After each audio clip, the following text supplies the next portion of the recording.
We got that already hot. On this other pan, I'm gonna put my mushrooms in this other pan right here. Get that on here right here. And voila. We got my mushrooms. I'm gonna saute that up individually. If I had some garlic, I didn't actually get to get any garlic. I would have put some garlic inside of this. So I've never been a pathfinder, right? I've never been a pathfinder. What'd you say? We're gonna sign you up today. Understand that even when the problem are surmounting and they're piling up on each other, our words matter, and we must speak what is good even when things are not good. God has given it to them. So whatever it is that God has given these young people, let's ride on it.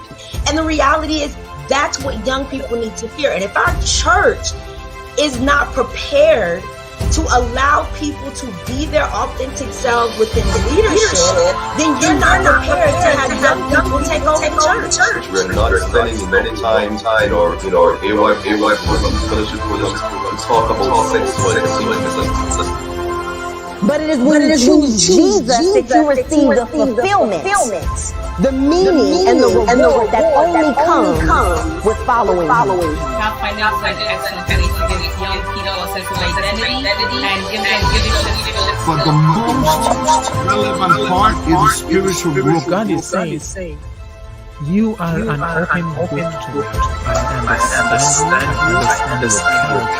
to more nature and pray or read the scriptures, listen to the music, whatever that you God. Meditation is just simply put about that time alone time with God. But you have to wake up early in the morning, honest to and that's the only time when you will get quiet time to spend with you and the Lord.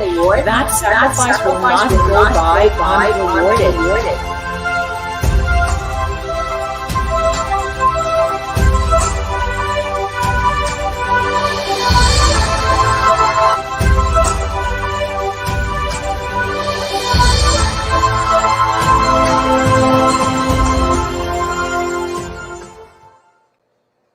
Well, hello, and welcome to another exciting episode of Zoom Hope Live. I want to tell you, we are ready for it. We're ready to talk about the issues. We are ready to just embrace the realities of life and just have a blast, just exposing ourselves to great matters of discussion and growth.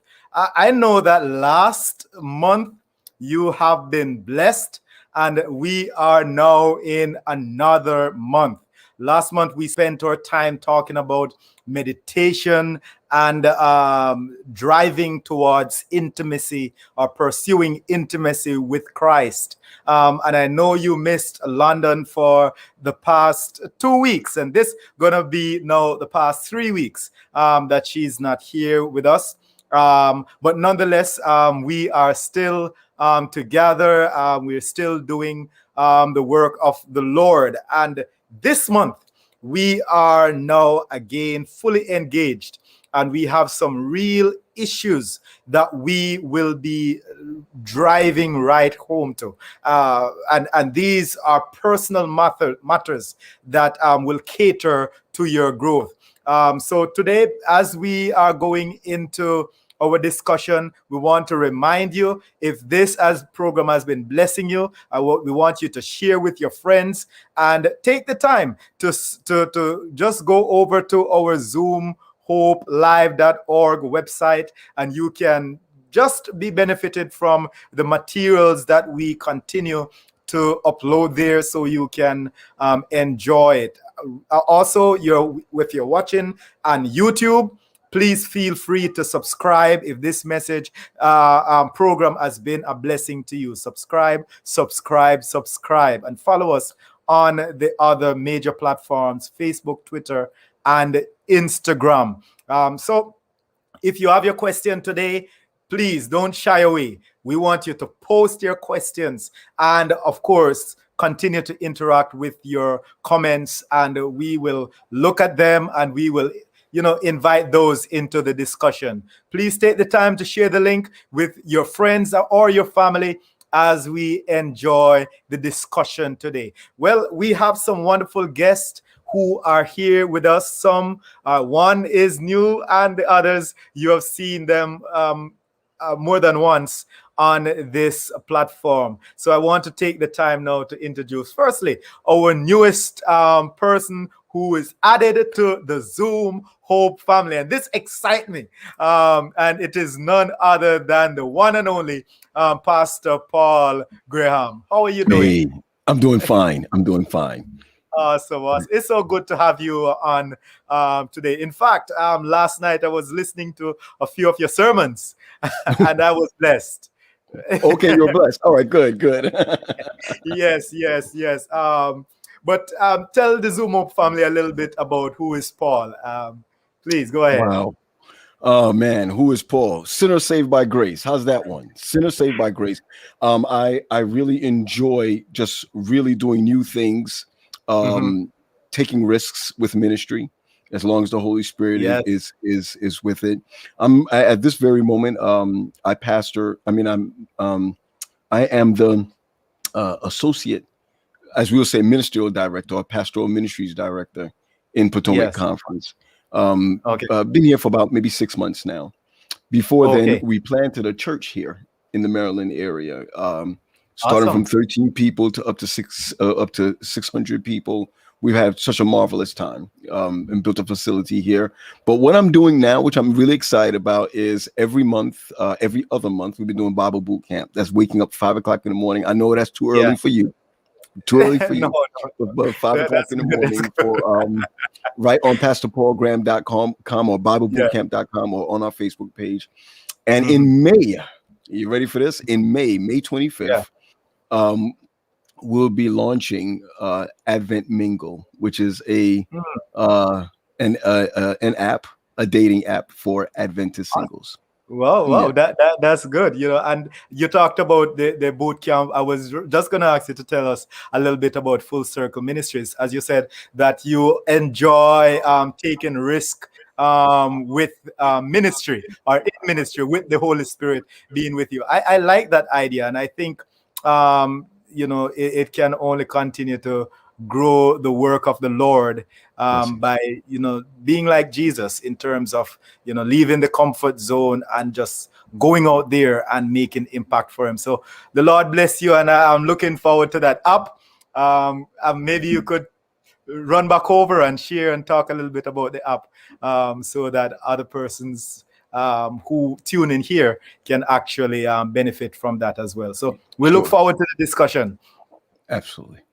All right. So the next person we have is coming all the way from Hong Kong. And that's my good friend. That's Pastor Alphan Fung. He's here with us. No stranger at all. He is full family. And so you might know him. Perhaps you don't. So Alphan, what's up? Yeah, hi everybody.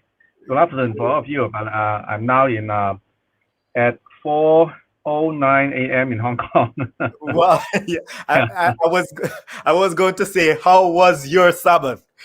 Our Sabbath now in Hong Kong. We can only have 1/3 of our congregation attend the physical church worship because of the pandemic. The government just allow us to have 1/3 of our capacity. So we separate our worship into different worships or online worships. Okay. Well, great. I always say that this is a time where media evangelism has to take the lead, bathed in the Holy Spirit, of course. But tell us a little bit about yourself. I'm now the executive secretary for the Hong Kong Macau Conference. It is my 4th year, and as before that, I have been in the youth ministries, the youth ministry director for the Hong Kong Macau Conference and also the Chinese Union mission for 4 years. Yes. You talk about youth ministry. I enjoyed seeing the program you did there, and just looking at the pathfinders as you were doing your training with them. It was like you were really in in the Marine or the soldiers. You had them crawling and those stuff. That was cool. Yeah. Yeah. So we look forward to the discussion.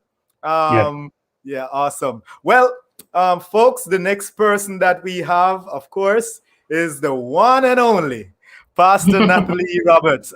She was one who has been a part of this program really from the inception. And then you were a pastor here in the Sub-Bahamas Conference, but you're no longer with us. So tell us where you are now. Hi, everyone, in Zoom Hope Land. Thank you so much for this opportunity, Pastor Green. Yes, that is true. The South Bahamas Conference used to be my old stomping ground, and now I am pastoring in the Potomac Conference, which is Pastor Graham's conference. I am children's, youth, and young adult pastor of the Seabrook Seventh-day Adventist Church located in Lanham, Maryland. Awesome. I notice I see some colors going on your shirt right there. Yes. So, the camera won't allow me to really zoom in on everything, but yes, we had our virtual kids church service. We have it every month, and we have awesome youth on really that we have every single month. And so this is our shirt that we wear. Well, let me start from this way. Kids vibes. And the V is for vision, the I is for imagination, the B is for beliefs, the E is for evangelism, and the S is for service. And so that's right. Just an acronym that spells vibes. The vibes, kids vibes. And so these are our shirts that we wear on Sabbath. And so we just try to get the young people involved. And so I'm going to put in a shameless plug for Seabrook Seventh-day Adventist Church. So if you would like to have a child engaged and on fire for the Lord, and they're not really in a Bible-based church that really ignites them and inspires them, why don't you do me a favor? Go to www.seabrooksda.org. That's www.seabrooksda.org, and you click on the tab Youth. And under Youth, there are a plethora of programs that your little one or your bigger one or your young adult, you as a young adult, you can definitely join and tap into. Okay, awesome. So it's a place to be. Awesome, that's the vibe. That's the vibe. I really appreciate that. Definitely, you always inspire me as a friend. Just the way in which you also appreciate going out the box in ministry. All right, so we are all here, and we are gonna talk just in a little bit. I'm sorry, I felt you were showing off. I felt you. Paul, I see you have on a shirt too. Talk about your shirt. No need.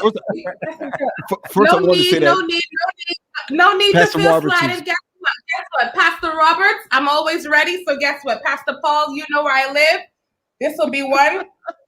I have an extra one or two. Pastor Fung, it may take me a little while to get it to Hong Kong, but maybe if you give me your address, I can ship one to you. All right? Okay, good. Right. Thanks a lot. That's right. Global she took the words. She just took the words out of me. I'm good. All right.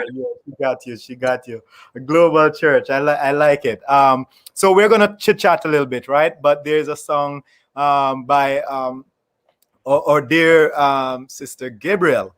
She was here with us last week, and we are gonna feature her song again this week, as in our time of featuring those rising musical artists within the church. So please listen to this song. You will be blessed.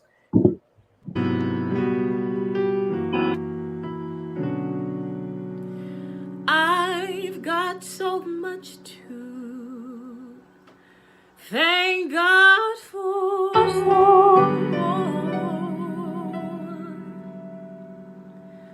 So many wonderful blessings and so many open doors. A brand new mercy along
you give to me each day. That's why I praise you.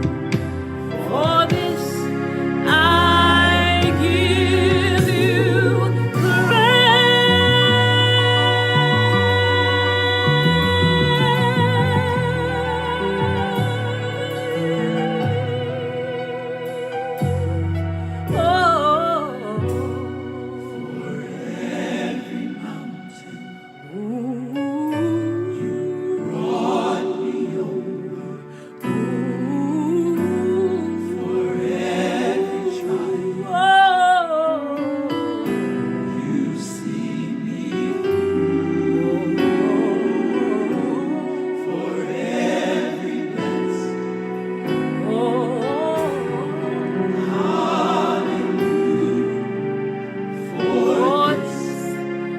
I give you praise.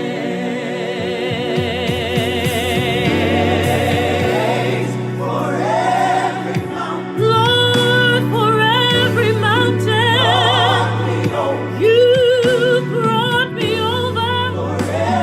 For every trial,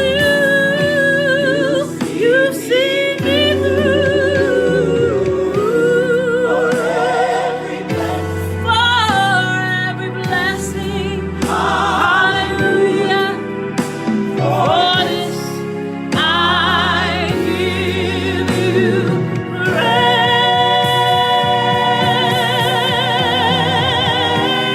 For every mountain, Lord, for every mountain, you brought me over.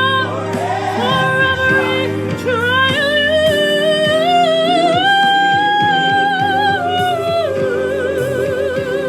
for every blessing, hallelujah, hallelujah. For this I give you praise.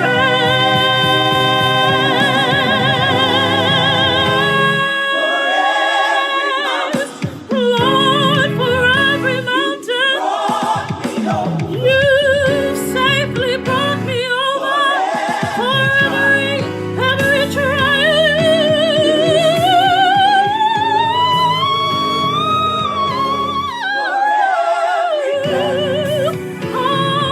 Hallelujah, hallelujah.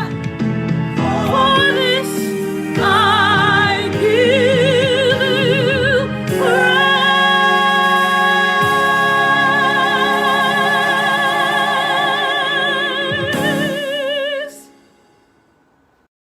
Hallelujah. Hallelujah. Yes. Thank you so much, Gabriel. You're blessed. You're just blessed. Awesomely blessed. Appreciate your ministry. Well, folks, we're going to talk a little bit about self-image and self-esteem and body image. That's what we're going to talk about today. So I just want to jump right ahead into our first question.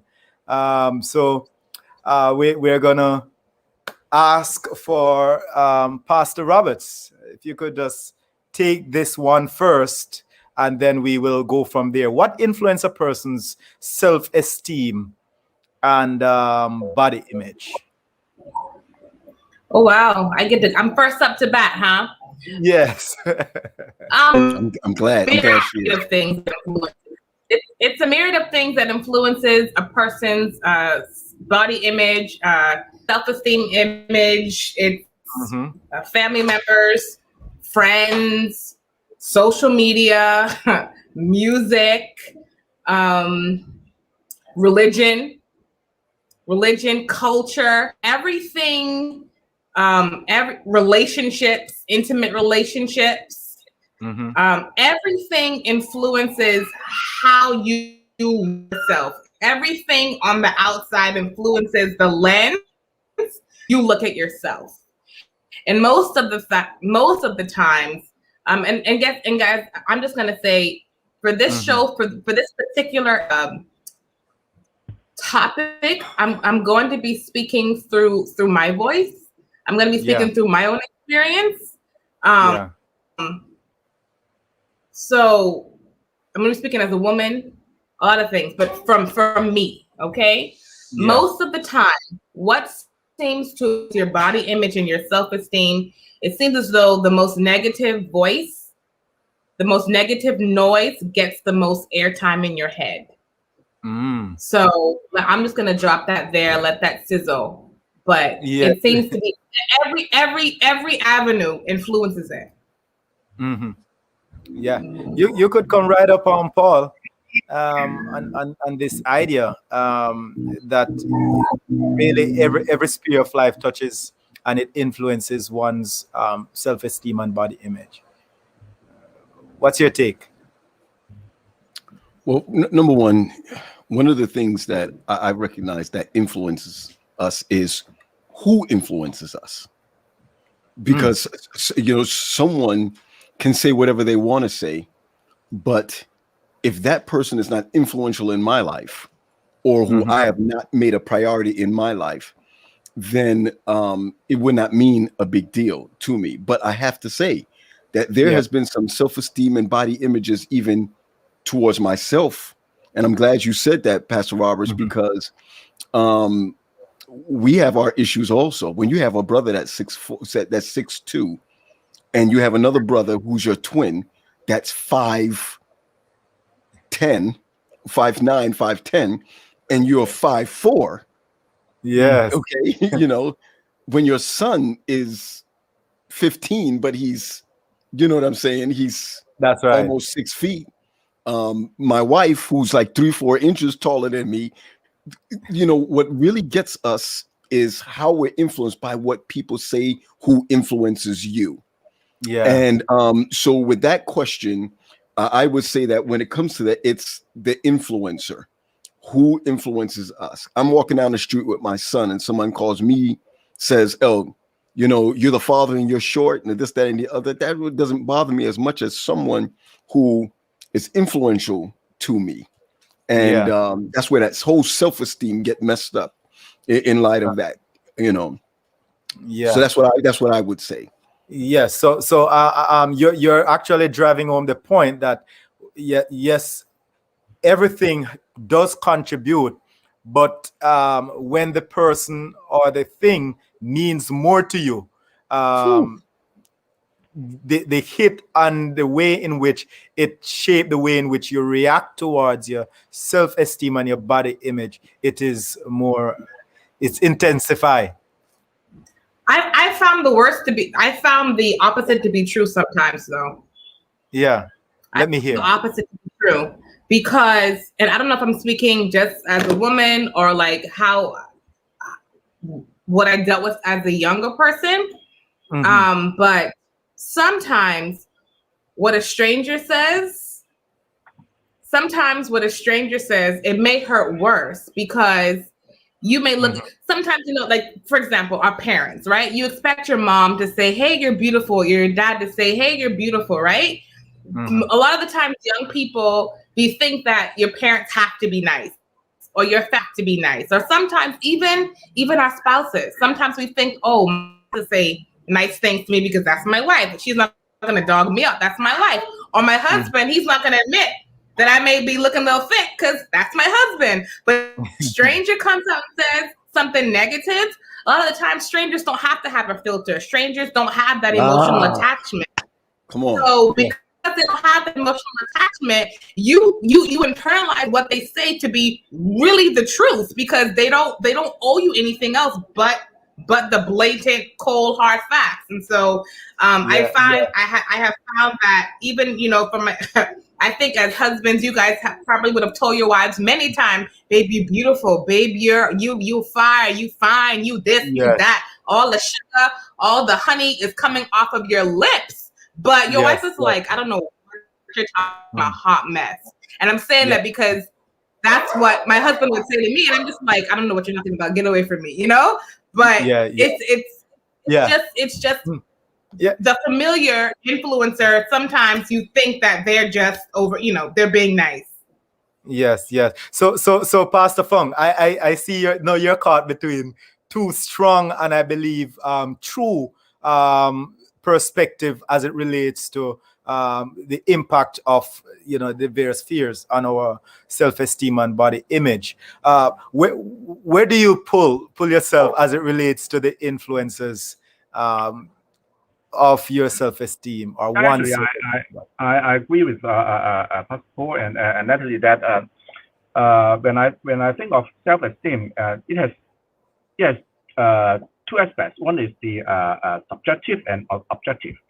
And the objective one is how the comments from the environment are made to the person. If the comments are negative, and then the person will have lower self-esteem. But I remember from a story that the family, a single parent family with several kids. Actually, they're poor, but the kids themselves don't think that they are poor because the mother provide all the physical needs for them, the food, shelter, clothing, enough, but not as good as the others. And they have a house to live in and feel safety, and the mother loves them. They don't think that they are poor, but and even the mother encouraged them to save money for the poor. Every year the church during the Christmas time, they need to offer their something for the poor, and the whole family ready for that to donate what they have saved to the church, and the church will distribute the offerings to a family that is the most poor in the church.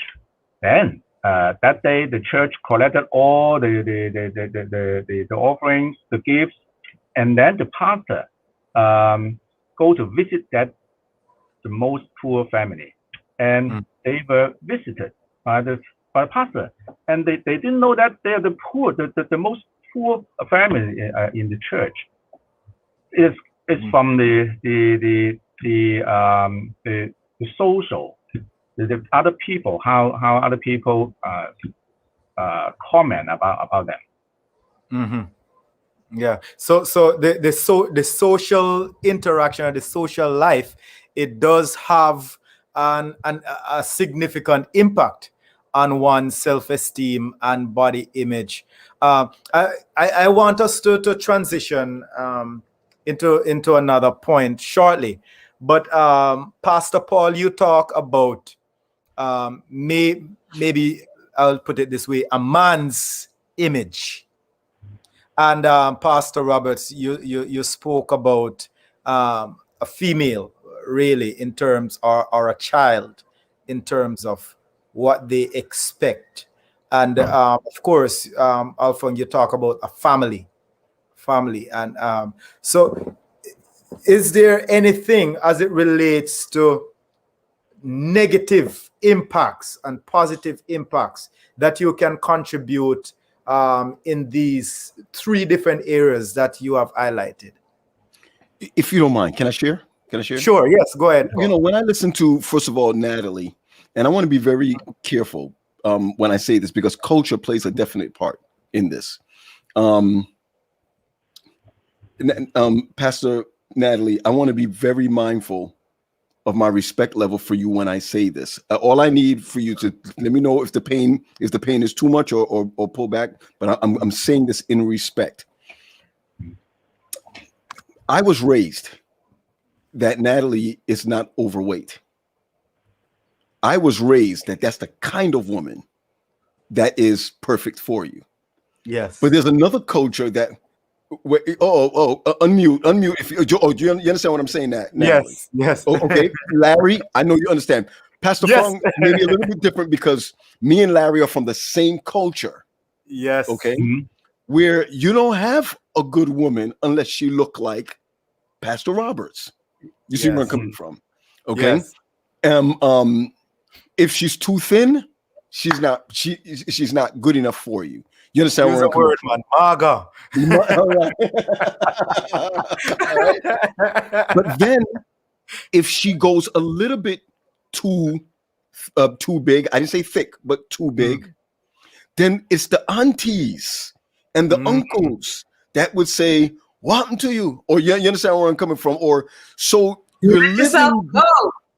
Yes, yes, and I don't know if it could be the same culture for anyone else, but we manage ourselves by the culture, like Pastor Fung was talking about just now. Our social, the social aspects around us. So if I was a Black American, growing up in a Black American mindset in the 80s and early 90s, it would be, hey, you got to be with that light-skinned girl. You understand where I'm coming from?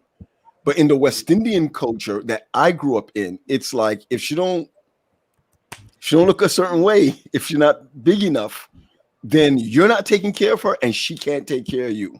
You understand where I'm coming from? But look where the body shaming comes in. It comes in when it's acceptable in one sense of the social aspect, but then it's unacceptable in the same social aspect. So she's stuck between where do I go from here? You see where I'm coming from? Yeah. So I'm just throwing fuel on the fire but I like what Pastor Fung said socially. I'm going to piggyback off of that because not only does culture play those type of parameters around you, but religion does a really good job of doing that too. Religion is a mastermind at making people, especially women, because whenever we talk about like body image and things like that, especially in the church, a lot of the times victims of that misogyny are women. I mean, are women. We're the victims, right? I can say this unequivocally that as a female pastor, I have to vet what I wear way more than Pastor Paul may have to, or way more than Pastor Larry may have to.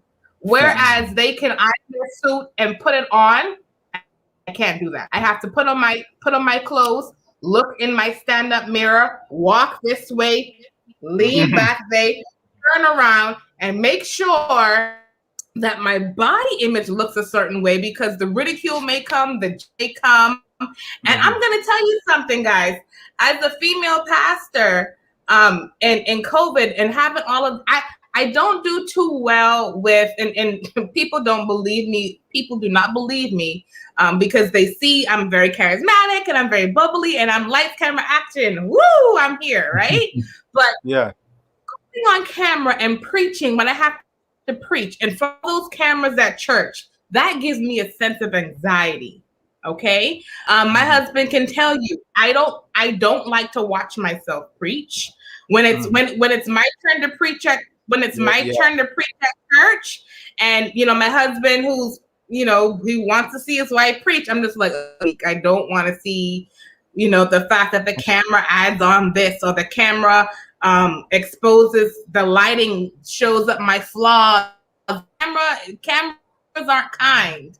And so it's just a bit different, but religion just can have the way. When I say religion, I'm not talking about things that are Christ-centered, but religion, what people put, the expectations that people put. We have to be careful, especially as young girls are growing into puberty, especially as they're coming up, that we don't shame them or make them feel as though coming into their bodies is wrong. Yeah. Because, and you have to be careful as young men how you approach young women about that too, which I really firmly believe that young men shouldn't approach women about that at all. But that's a whole other topic. Yeah, I appreciate being the way in which I'm getting the candid conversation because by the time I think persons are feeling, that's me. I don't like to see myself in the picture, even though others might not. So there's something that is going on inside that, sometimes persons don't know about that battle. Contribute and then we move on. Fung. Pastor Fung. Yeah. What? Yes. Pardon me? Okay, I thought you wanted to contribute on that. All right, so let's move right along with the next question, and you could start the interaction here. And I want you just to continue to do the cross conversation. It's very stimulating. So for many Christians, right, the idea of loving oneself, we either shy away from it, or we don't give much thought to it, for one reason or the other. The question here is, what are the effects of faith on self-esteem and body image? Mm.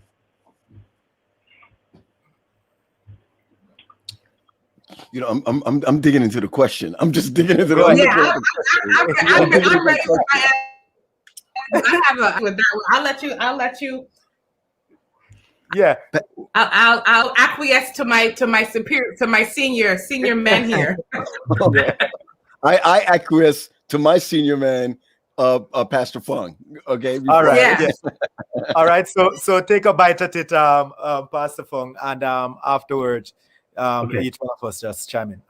You know, when I think of the self-esteem and the body image, I recall the theory of Maslow, from Maslow. You know the hierarchy of needs, right?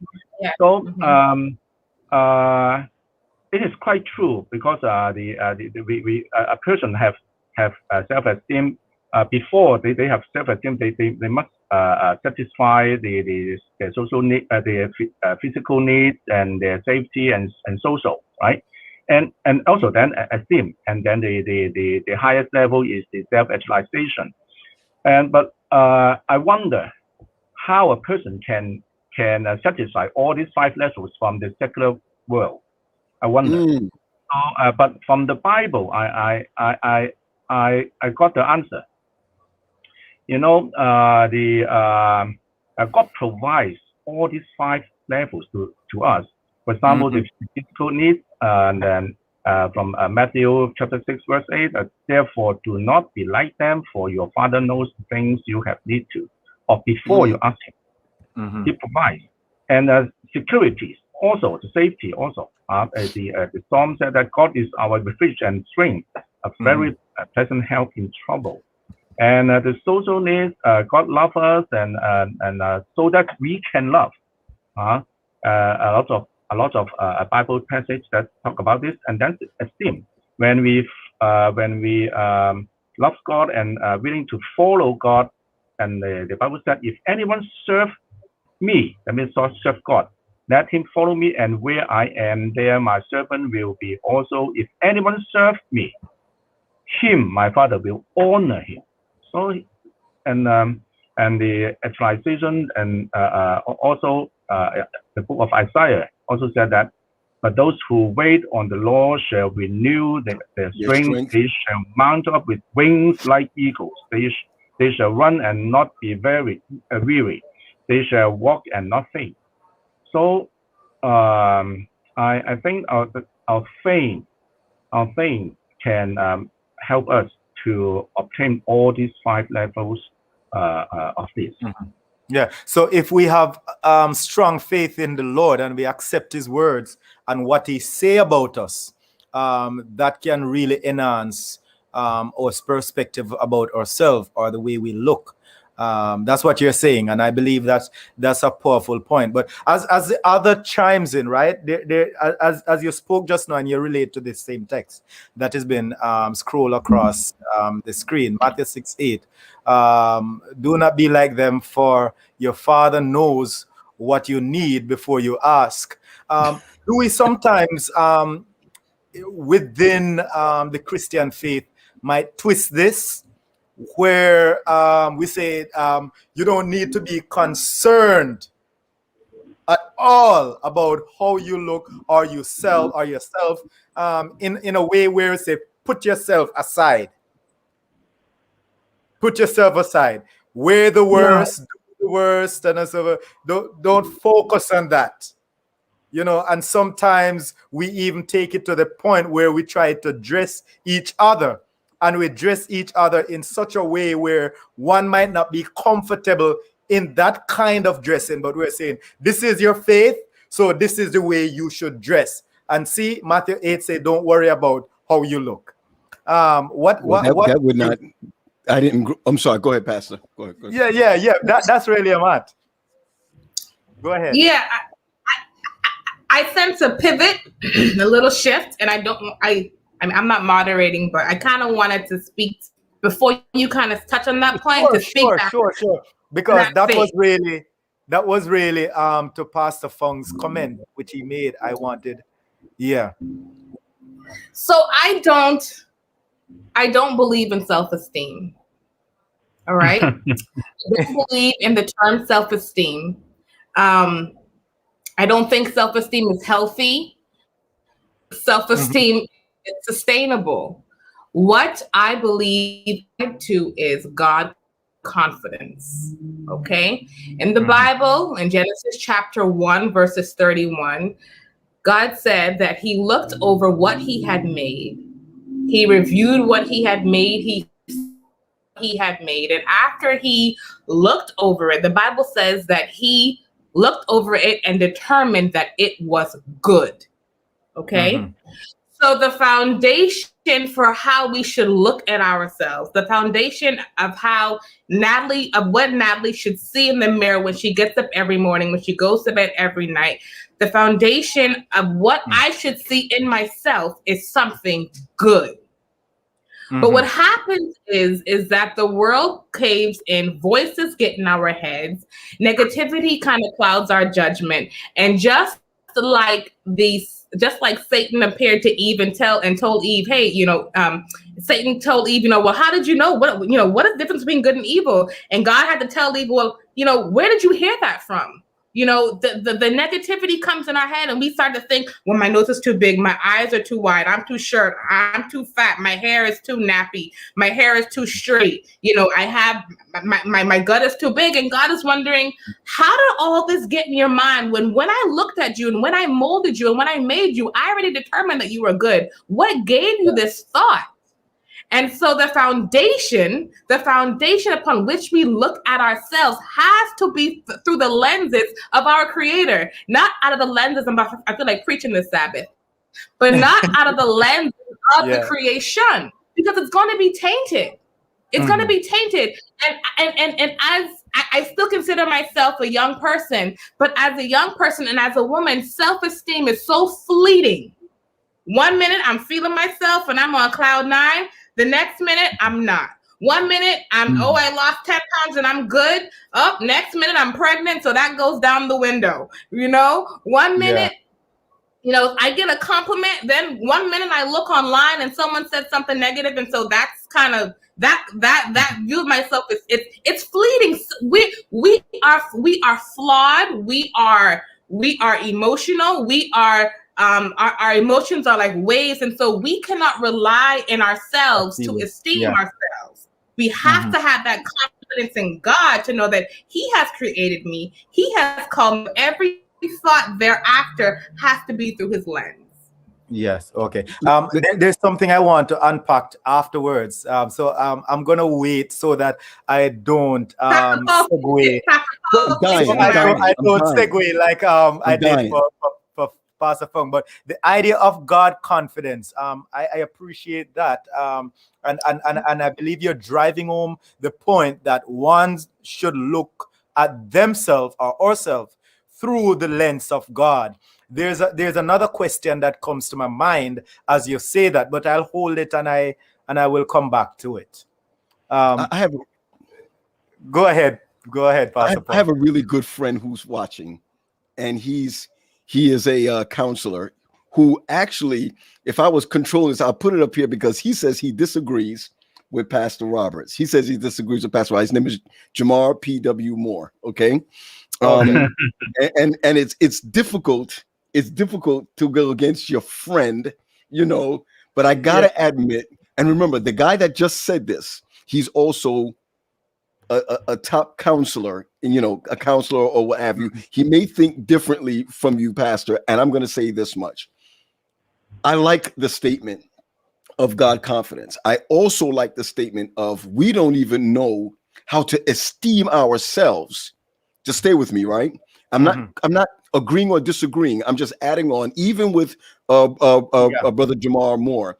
It's not whether I agree or disagree, but when the Bible used this word esteem, Jesus himself esteemed himself where he didn't see it robbery. You understand where I'm coming from? Yes, I understand. To be like us, okay? That's that word, esteem.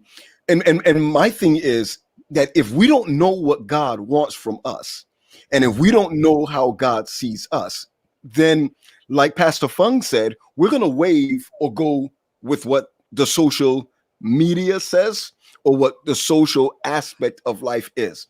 How does that pertain to your question concerning if we're spiritual individuals? If we're spiritual individuals, where do we go from here? Romans 12. I know that Miss Spence is back there. Working this thing. But if you look at Romans 12, verse 1, it says, I beseech you, brethren. Just stay with me, right? When it comes to our esteem. That's why I'm kind of siding with Pastor Natalie here. So I know Jamar's going to call me later and cuss me out. But I beseech you, brethren, by the mercies of God, that you present your bodies as a living sacrifice, holy, acceptable unto the one who sees you that way, which is your reasonable service. You see where I'm coming from? And then the next statement, Rachel, I'm not going to go on to preach about it because me and you right now can pick up mics and go at it, Pastor Natalie. But when you try to be like what the world wants you to be like, then you are conformed to this world. You see where I'm coming from? If you look at verse 2 talks about be ye not conformed to this world. But many times we have a problem with body shaming, and we have a problem with all these things because we want to look like what the world looks like instead of God checking out, instead of us recognizing what the heart would look like. Can I show you a picture real quick? If you don't mind, can I show you a picture real quick? All right, real quick. I was looking at this and I even asked myself the question, do I think this way even as a Christian? Look at this picture, if you will. If you see this picture here, it's a woman working out. I hope can you see that? I don't even see it. Okay, great. If I'm walking down the boardwalk and I see this woman walking fast or running fast, the first thing I'm going to do is body shame her in my mind. I am, because somewhere in my head, I'm thinking to myself, well, this is not what. Okay. And I'm the kind of person that does not like body shaming. I don't like body shaming, but body shaming is not basically only you telling someone something. It's how you think about someone else. Adventism, religiosity. When you see someone heavy or so-and-so, whatever, the first thing you think of is that they're sinning because they're eating too much. More than maybe they're eating too much because we're messing up their self-esteem. You see where I'm coming from? So body shaming is what we do. Getting on the planes, people coming into church, where they can sit from where they can't sit, what they should wear from what they can't wear. And I'm going to tell you, many times we make the greatest mistake because we're looking at the size of someone, whether they're short. Come on, y'all. Whether they're too thin, whether they're too big, whether their eyes are too large. You understand where I'm coming from? Yes. We don't understand our worth. And this is what God is trying to show us, that our worth is not measured by the size of our waist, how tall you are, how short you are, or anything of that nature. Your worth has to be what Pastor Natalie said, is how does God see the creation? God sits back. Yo, Natalie, I know you said you weren't going to do it, but I'll do it. I don't care. God sits back and makes Natalie, and not only makes her, right? Listen, not only makes her, but what he did to Natalie, whether she likes her body or not, is that he doesn't leave her out there like deism. He is journeying with her. And in the journey, he's still saying, whatever I made was good. No, we are the ones. And that's the. I'm sorry, Pastor Larry, and that this topic is just so good, but that is the point. I'm not here to say that we aren't to hold ourselves in high regard, act ourselves, that we don't want to look cute. Listen, I stilettos and pencil length skirts are my best friend. Okay, I can rock with the best of them. Okay, can slay and pray. Okay, Yeah. I can do all of it, and I do all of that.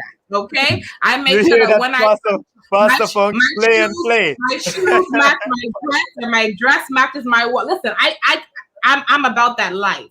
Okay, because Yeah. God is a good God. Okay, Yes. and so people must be something good. Okay, so Yeah. let's lay that foundation right there. But Yeah. your question that you posed was, what does faith have to do with Mhm. self-esteem, and what does faith have to do with body image?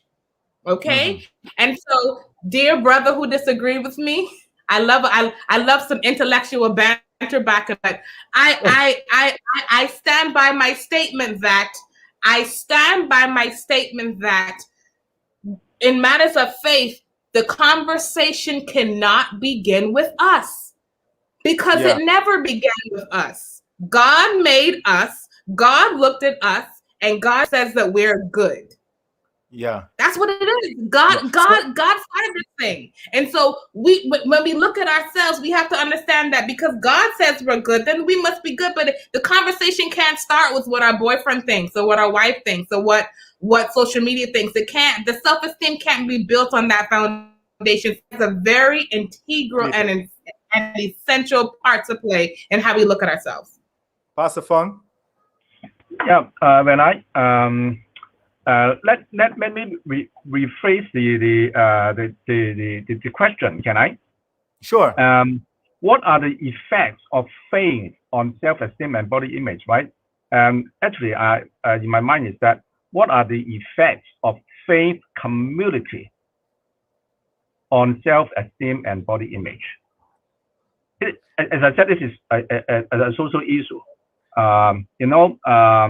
Several factors that affect body image. It is perceptual, and it is the person how they feel, the affective, and how they think. It is cognitive, right?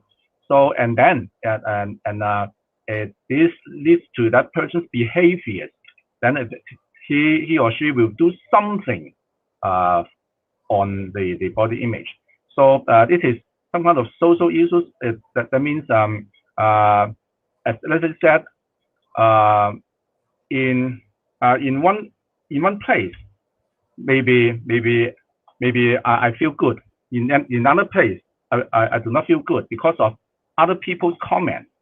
So if in the faith communities, it is also the congregation or the brothers and sisters, how we help the persons or the brothers and sisters that have no self-esteem, how we encourage him or her, and to help her to or him to have more positive attitude or mindset on their own body image. Okay, awesome. Yeah, so I don't want to leave out the Zoom Hope family who's viewing, right? So I'm gonna take some of the comments, right? And guest, I want you to do this or you do this, right?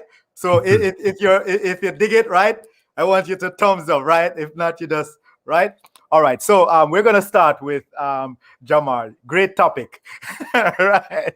That's his first comment, right? But he makes a point, and he said, so it's a great topic. That means self-esteem is a great topic, right? And body image. So say God made us, and this helped me to understand even better what he is saying when he said he disagree. Is not disagree with your point, but disagree with the idea of with the word. But here say God made us, so we should honor him by loving his creation, by loving ourselves. What do you think? Thumbs up. What do you think? Yeah.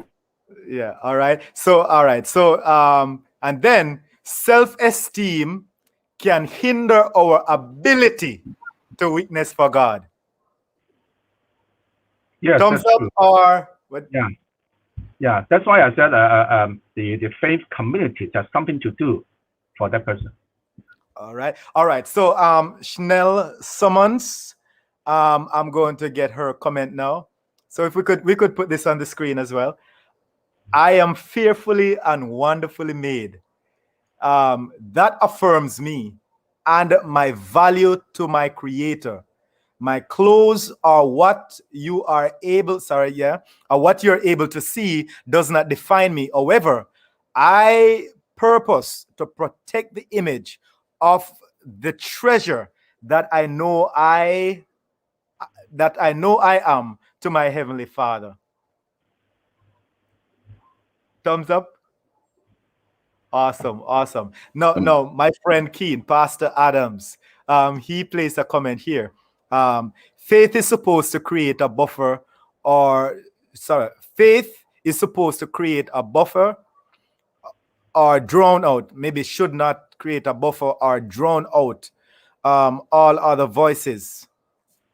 Oh, so it is supposed to create a buffer or drown out all other voices because it is speaking from the creator, right? Back to what you're saying, Natalie, who has the best and the truest perspective of who we are.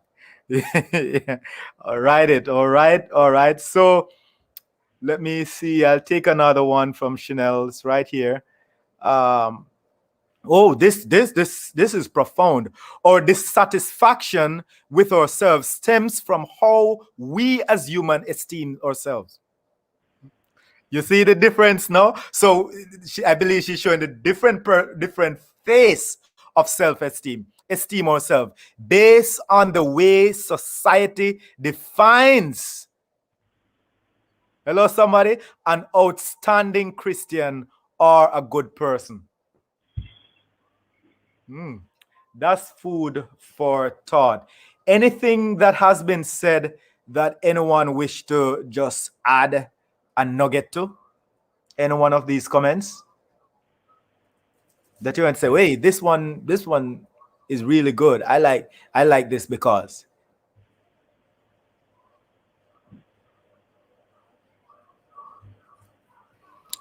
Yeah, I really like the comment. I don't remember the name of the person, but you mentioned it was one of your friends, Pastor Larry, who said that. I'm paraphrasing when I say that. What he said, that how we look at the creator. Yeah, right. So faith is supposed to create a buffer, right? Or drown out all the other voices because it's speaking from the creator who has the best and truest perspectives of who we are. Exactly. I mean, those are my sentiments in a nutshell. You know, the God confidence, that has to be that filter, because if it starts out with you, it ends up pretty messy and it ends up into a horrible mess. Because imagine you will be literally like the waves or like sea on the sand, just drifting back and forth into the ocean, because you have sinful beings dictating what they look at as beautiful. And guess what? We can see through history, through time, that what's beautiful changes. What's beautiful changes. So you may be like Liza Solomon. Like used to be the light. He made mention, I don't want to get into that. It used to be one set of women was why you can't say, why just say what's on your mind, Pastor. You're not going to get fired. Say what's on your mind. I'm not getting into that, Pastor Paul. I'm not getting into that, but I would just say that I won't report you. I won't report that unless they watch it. All I'm saying is that views of beauty, it changes. It changes. Awesome. Yes. So Pastor Paul, what's your comment that that sticks out to you? Well, for me, I like something that Deanna said. Deanna from Atlanta makes a comment about our infirmities. Body shaming, and I know that's I don't want to get off the subject of body shaming. I want to always kind of in my mind stay on body shaming, because it's almost like the fad that's in right now. Let me give you Pastor Fung is from Hong Kong. Okay. Yeah. If we have a sex symbol in the United States that was from Hong Kong, we would now deem her as that's the standard of women right now. Yeah. You understand where I'm coming from? I You follow want you. someone that look at like so and so from. So it goes beyond race. It goes beyond culture. The first word that you use in this in this program was influence. And and that's why I like what Pastor Robert said, that influence takes us to such a place where if you're not influenced by God, you're influenced by yourself. And if you're influenced by yourself, then you're subject to change. You see where I'm coming from? Yeah, And I truly believe that one of the greatest mistakes we make in life is allowing, like Pastor Fung says, the social aspect to take control of what we like from what we don't like.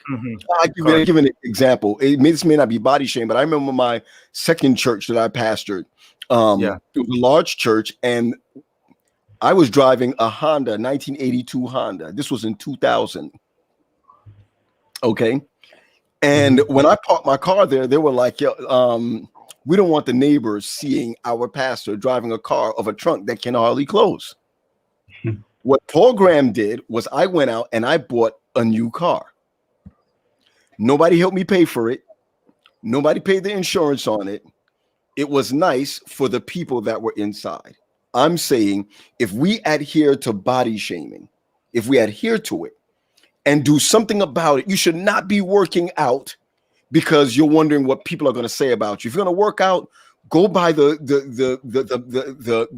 message of the health message and do it for yourself. Yeah, But once you hit the gym, sustainable. That's sustainable. Yeah. Come on. Once you do the gym because of somebody else, then you've allowed the influence to get you into the gym. You see where I'm coming from? You know, Or not even the gym, Pastor Paul. Not even the gym, because even with that, and we have to touch on the dangerous, because even when it comes to that, how you look at yourself. I mean, there are people have mental illnesses because of how they look at themselves. Anorexia and bulimia. Look at social media right now. Look at all of the there are so many apps for filters. So when you take your selfie, you can slim your jaw. You can narrow the bridge of your nose. You can widen your eyes. I almost call it witchcraft. Photoshop guy, right? It's witchcraft. I feel sorry for. I mean, I'm thinking about my little son when he grows up. His first date, I'm gonna tell him, son, you better take us swimming to make sure that's really hot. Natalie, you could take Pastor Fung's face. You could take Pastor Fung's face and put it on another face. Yeah. So if I want, you can do whatever you want to do now. You could be whoever you want to be. Except you can darken your skin, lighten your skin. Let's get Pastor Fung social media moment. Who is it that sticks out to you, Pastor Fung? And then we're gonna just jump right up. But I like the conversation, honestly. I once put my head on the Iron Man. Iron Man. Yeah.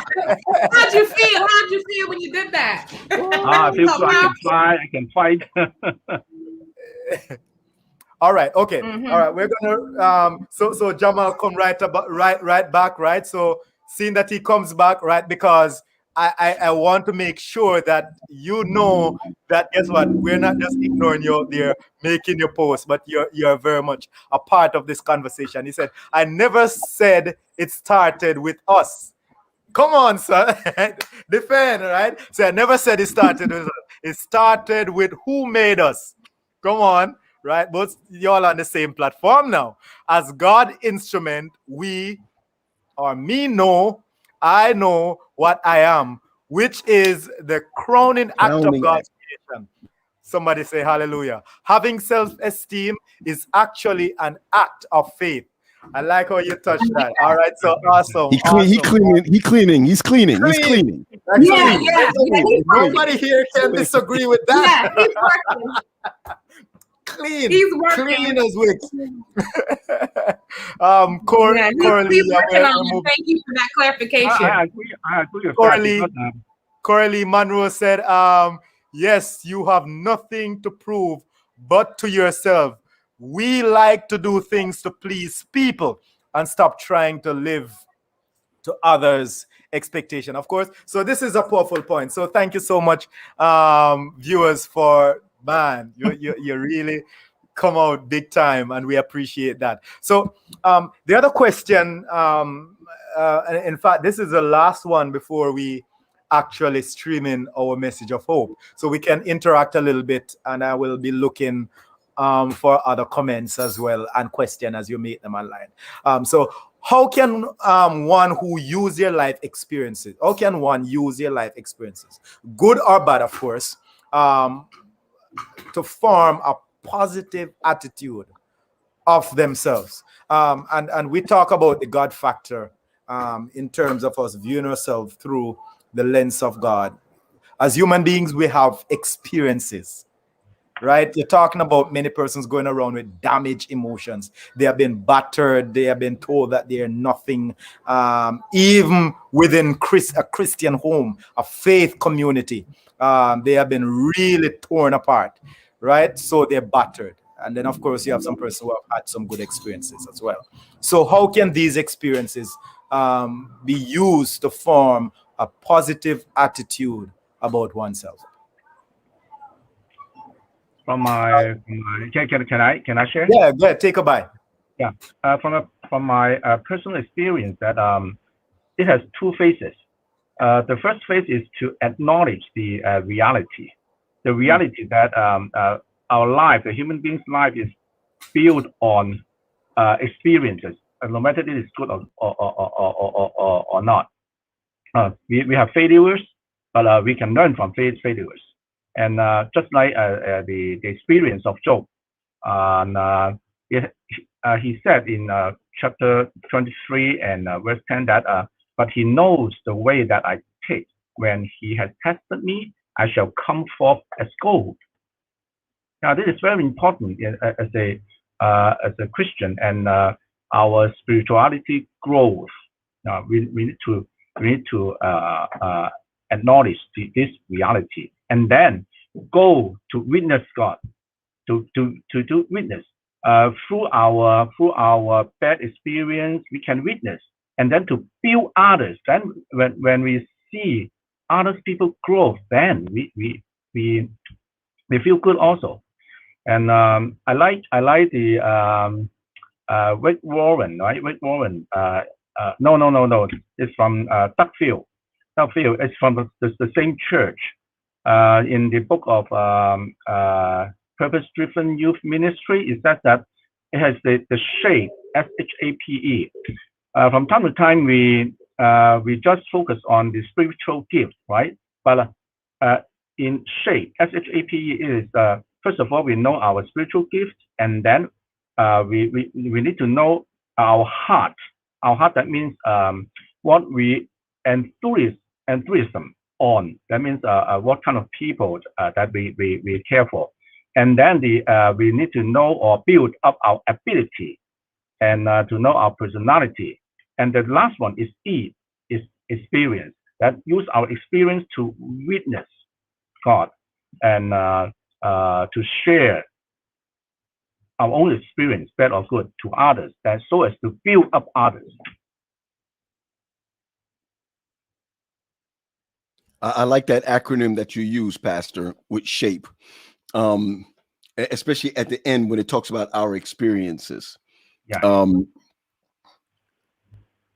But there's a statement that is usually made by in my culture. You look but you talawa. All right. When people say that to me, what they're trying to say to me is, man, you're small, but man, you do great things, or so and so, whatever. But in my culture, sometimes they don't understand that when you make that statement, even though they're trying to say that you've done something big, they started off with not realizing that that there's a problem with the first part. Yeah. You're little, but you're talawa. And so for me, I'm saying, oh, here we go again. I'm little, but I'm talawa, which means what all I need to know is that I'm talawa. Don't tell me that I'm little. but because you've already told me That's that like there's a problem with you're pretty for a dark skinned girl. I don't expect this from little people. I don't expect You're pretty for a dark skinned girl. What does that mean? I don't expect this greatness from little people. You know, so it's like saying that that's something that really you're lucky that you're able to do that, because right. that remember what Pastor Fung just said. Pastor Fung just gave us the SHAPE, personality, okay, experiences. He's given us all of this, and when you look at this whole thing, we should be seen, and we should be seen by our shape. We should understand our shape, if you hear what he's saying. But actually, God shaped us. Yeah. Say it again, Pastor. Yeah, absolutely. So we've got to be in a place when we know ourselves. You know, we've got to know where. I got one more I want to share. If you don't mind, can I share some? Go ahead. Else? Go ahead. Okay, Yeah, okay. sure. When I look at this is one of the things that really hit me. Okay. If you're not careful, you're going to start asking yourself questions about you. And this is not just about women. All right. This is not just about women. This is about everyone. I wish I was skinny. I am too skinny. Yo, let me tell you something. I'll tell you stuff, family, where I remembered where I used to put 2 shirts on before putting a shirt on because I wanted to look a little bigger. Yes. I wanted to get shoes because, all right, yeah. Listen, I mean, I wear shoes and put couple socks on. Okay. Or to the mindset. Watch this mindset, or the mindset where I am used to now walking when I'm preaching. I don't stand behind a pulpit because most pulpits were bigger than me. Yes. So I now have this thing where I'm always walking, reaching out to different people, so and so, whatever. But that didn't begin because that was my style. It began because I couldn't stay behind a pulpit because the pulpit was right here. You see where I'm coming from, or yeah. you see where I'm coming from. So so when you look back at some of these, some of these mindsets, I'm sorry, it is: am I too fat? Is my chest too big? I hate the fat on my stomach. I'm too short. I'm too flat chested. I have fat thighs. I mean, this is not just about women. This is also, I wish I looked like him, or I hate my body. You see where I'm coming from? And so if, as Pastor Fung said, if you don't know your shape, if you don't recognize your experiences, you can't learn from it. If you're not comfortable in your personality, your self-esteem will be dropped because it's not God-centered now. It's centered on how people see or think about me. And I think it's a big deal. I personally think it's a big deal. And it's hard sometimes when you look at the subject of body shaming, and I'm saying this in respect to Pastor Roberts, that we kind of talk about women all the time. We talk about women all the time, when the fact of the matter is I lost my hair at 19. At 19, when everybody was wearing the high top fades, I took my hair back. I lost my hair at 19. I had to live the rest of my life without. Jamar Moore has what is it called again? Please write it in there, Jamar. Pastor Jamar is bald because he has alopecia. What is it called? Alopecia. Alopecia. Okay, alopecia. Yo, he's a confident guy. But if everyone starts talking about him being bald, this, that, and the other, is he strong enough to say, I'm not worried about that. I'm good. Is his wife strong enough? Is his children saying, I'm okay? And what we need to do is recognizing that if we body shame people, this is for people who body shame people. Yeah. For people, especially Christians who body shame people. When you're an usher in the church, you got to learn not to body shame people when they walk in. What if they have on, where they should sit? If they sit too far in the front, if they're too tall and they sit too far in the front, we need to put them in the back. That's all body shaming. I like that. Where I'm coming from. Yes. So the Bible, as we talked about in this influence, is understanding not only who your creator is, but like Pastor Fung says, you got through your experience, you got to know how you're going to respond, not react, to when people body shame you and they don't even know that they're doing it. You see where I'm coming from? Mercy. No, and you know, if as Pastor Robert's gonna chime in, right? For me, I take that, right, because I grew up a skinny guy and all this, man. I want to tone my bones. Yeah, you know, put on some flesh or some meat or something. And some person would like, man, you can't put on something. So based on what you're saying, flex your faith and not your muscle, right? Because you can't, you don't have none. I don't have no, must never have, right? But what you're saying, flex your faith. Know what God is, and then for person who try to body shame person because of how God built that person, come on, shame on you, right? Yeah, Pastor Robert. Pastor Ross, let me say this because I know. Oh, I'm sorry, Pastor. Go ahead. I'm sorry. No, go ahead. Okay. Go ahead. This is in respect to the men who are on here. And I'm not trying to embarrass my wife in any way, but my wife was very thin when we got married. That's not my style.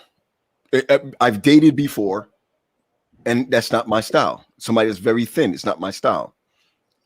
After the first child, and after the second child, I said, God, are you rewarding me for my faithfulness? Yes. Yo, I'm 20 years married, right? Everybody got problems. Everybody has issues in marriage. Everybody has issues in marriage. Yes. But I still peek at her. Do you understand what I mean? Okay. She go to use, I'll be like, and I'm peeking because it's like God said, it's like God, it's like God said, I follow seriously, you.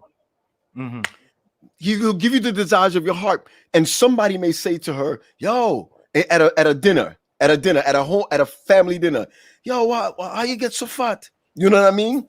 And I'm saying, am I fat that? That's fine. You know, in other words, I appreciate that, right? Because what you're saying is that perhaps even if something is not your preference, you should be able to be so much into God that He allows you to see the beauty outside of your preference in someone else instead of looking down on and tearing down others. Absolutely.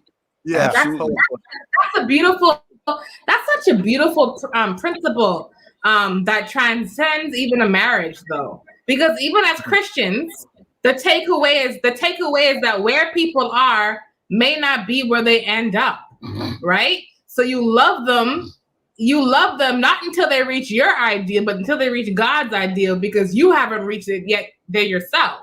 So I really, really love that principle. And so just to definitely wrap up, you know, self-esteem, self-image, God confidence, all of that wrapped up in one. It's a journey. You know, I'm not there yet. I'm really, really, I'm not there yet. I also have a very loving husband too that helps me on that journey. And I'm sitting there when he's drooling at the mouth. I'm wondering, what are you doing? What are you looking at? Watch yourself, Pastor. Watch yourself. Let him drool. I'm being honest. Let him drool, man. I'm thinking, what are you talking about? And he's, you know, he's being him. He's right next to me, smiling right now. That's right, my brother. I want him to hear me. That's right, my brother. Drool. It's yours to drool for. He's smiling. He's smiling. But you know, it's a journey, you know, and I found that at least for me, I could you know, your dear pastor, counselor, friend, I could be right, I could be wrong. But I can tell you one thing, starting off with the foundation of God and just being affirmed by those scriptures that show the creation of God, show the magnitude and the beauty of God and his creation, start the conversation off with him and not with me. Those things really have helped to inform how I look at myself. Because today it may be good, tomorrow it may not be good. I'm preaching again next week, and I may see myself next week and be like, I don't know, But at the end of the day, it's a literal journey, and the glasses fly. So, the glasses are fly. The glasses is fly. The glasses are fly. What? I don't know what Pastor Paul is. Oh, thanks, thank you. Yeah, but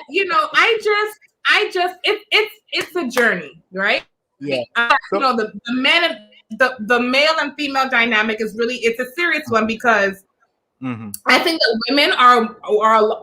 women are allowed, or the space is a lot more comfortable for women to say, oh my gosh, I like fatness, or oh my gosh, I don't like this, oh my gosh, I don't like that. But men have to, I guess, I've never been a man, but you hardly hear men talk about their flaws. You hardly hear them voice their concerns. Unless you're like really, really close to them. So it's just healthy to be able to realize that we're all on this journey together. And at the end of the day, go ahead. Let me pull out something, and after if you wish, and maybe others, because in just 2 minutes to address it, right?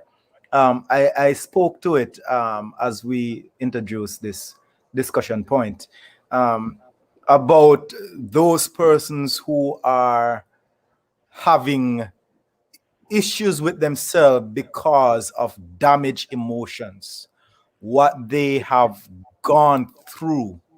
How can those actually help someone in your vernacular, Pastor Roberts, having that God confidence, or in the worlds as we know it, positive or high self-esteem or concept of themselves, even though they have been rigged with that? It just and that's why I did mention it's a journey, because I never used to want to acknowledge it, but as I read more and everything, I realized that I'm still battling with some of the scars that might have happened when I was a child, or certain comments that were made to me when I was going through puberty or something like that. You know what I mean? Like, I'm still having to drown out that noise, as your friend said. Like, I'm still having to deal with that filter. I'm still doing it. And the only way that we can, if you're on a journey let me just speak to someone.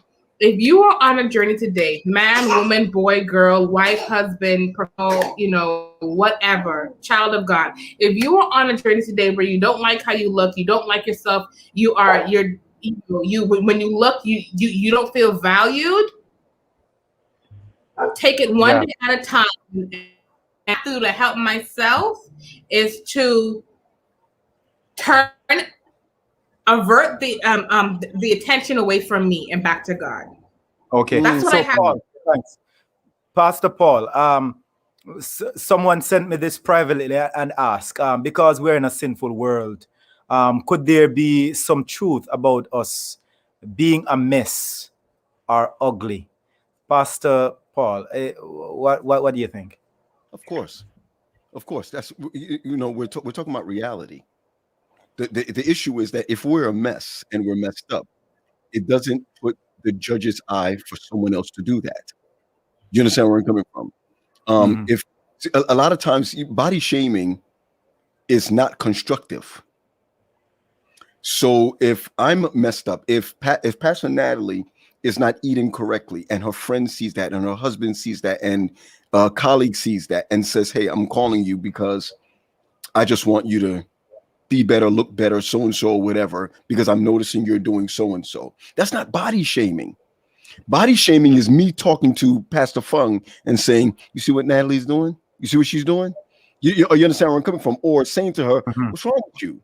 Or you understand where I'm coming from? So the person that sent you that, we are here to judge each other by our fruits. We are, but we're not there to be judged about the fruits. You see where I'm coming from? So it is really important to have a level of accountability, because we're messed up. All of us are messed up. While one person may kiss, one person may, why did I say kiss? One person may curse. That's what I was saying. Curse. Sorry. When one person may curse, the other person may be unhealthy. When one person may judge a person, everybody's messed up. But it behooves the person who feels a certain way to someone else to go to that person and be, I'm going to use a word, and be constructive. I'm going to give you one example. We're all messed up. My son was listening to some music the other day. It was positive rap music. And I posted online that said, I'm so excited that my son is listening, or I'm proud of my son is listening to Mobb Deep instead of some of those other stuff that other people are listening to. I got a text from someone, and the text said, I'm not trying to say this, that, and the other about you or so and so, whatever. Don't be offended. But Jesus is coming back soon, and you need to be careful about what you put out there concerning your son listening to a certain kind of music. I didn't answer him, and not because I was offended, but for me, in my journey, he doesn't understand my journey, and he doesn't understand my son's journey. Just like I don't understand Pastor Robert's journey, and I don't understand Pastor Fung's journey, or yours, Pastor Green. The issue simply is that if I answered him, he would never understand my journey. I'm messed up, my son's messed up, my family's messed up. But when they make a step in the right direction, I can't celebrate that. You're telling me there's a bigger place that you need to go to, but don't be offended. I'm like, I'm not offended because my son moved from this nasty behind music to now conscious music, and I'm thinking he's taking the right steps. Are you understand where I'm coming from? Yeah, follow you. It's the same thing that he doesn't realize, that when he sent me the text, he spiritually shamed me. Yeah. Instead of body shaming me, he doesn't know my journey. I don't know the journey that Pastor Robert is on, or Pastor Fung. Pastor Fung can be eating pork right now, and we don't know, but he's on a journey. Do you understand? Because he's a secretary of the Hong Kong conference or whatever, doesn't mean that he's not struggling with something. But if I get on him that way, then I'm shaming him instead of constructively being accountable, having him be accountable, or we being accountable to each other. I'm sorry, I have to answer it that way, Pastor. Yeah, great. So what's your message of hope to those who are struggling with, or perhaps know someone who is struggling with a negative concept of themselves? For me personally, this is where I am. I think that every person that's struggling that way, or vice versa, needs to be able to have a positive body image pledge. I'm just putting it that way. You ought to promise to try your best to love and accept yourself everywhere and always, and promise to not speak negatively of anyone's bodies, including your own, and promise to respect your body, my body, by taking care of it, feeding it well, and keeping it out of any harm's way. I promise to recognize that all bodies are beautiful. And I'm going to add something that our dear pastor said earlier. It starts with God. So beautiful is in the eyes of the beholder, who is God. That's what I would say. Awesome. Powerful. That hits the nail on the head. Thanks. Appreciate that, Pastor Paul. Pastor, I'm so sorry. I gotta pull out of this one. And we talked about this before. All right. Got you. So be blessed, Pastor Funk. It was a pleasure meeting you. I hope we'll meet each other again. Pastor Larry, thank you for the opportunity of being on with you. Appreciate you, man. I appreciate you. Bless. Be blessed. All right. Pastor Fung, what's your message of hope to those who are struggling with, or perhaps know someone who is struggling with a negative concept of themselves? How about something that is about bad and good experience? It is a slogan in my life. I will succeed, I will fail, but I will not give up. Powerful. Don't give up. Love that. Don't give up. Amen. Fail, you make mistakes. All these things will happen, but don't give up. Awesome. Thank you. Pastor Roberts, what's your take?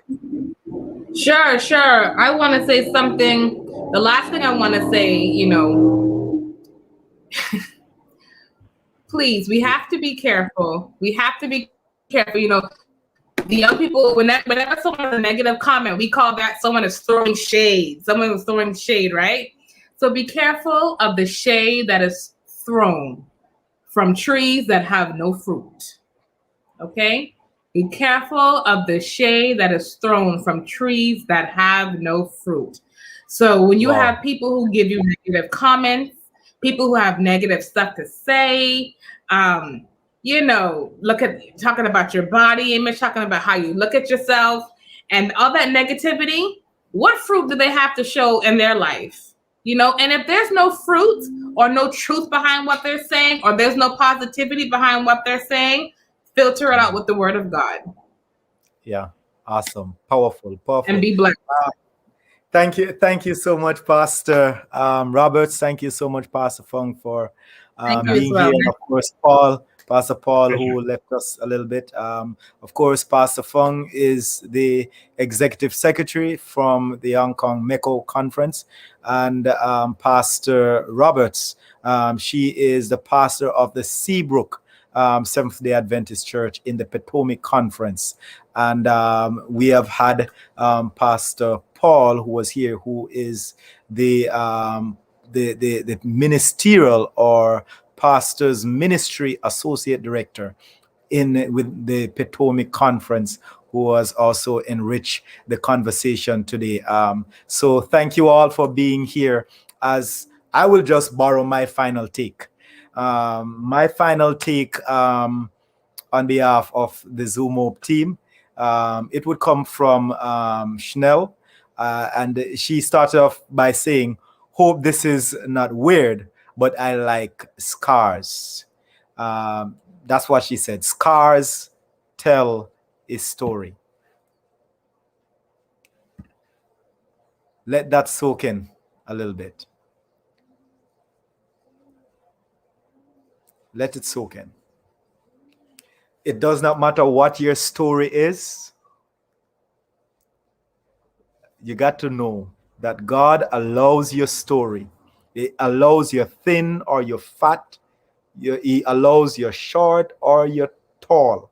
He allows your situation, your looks.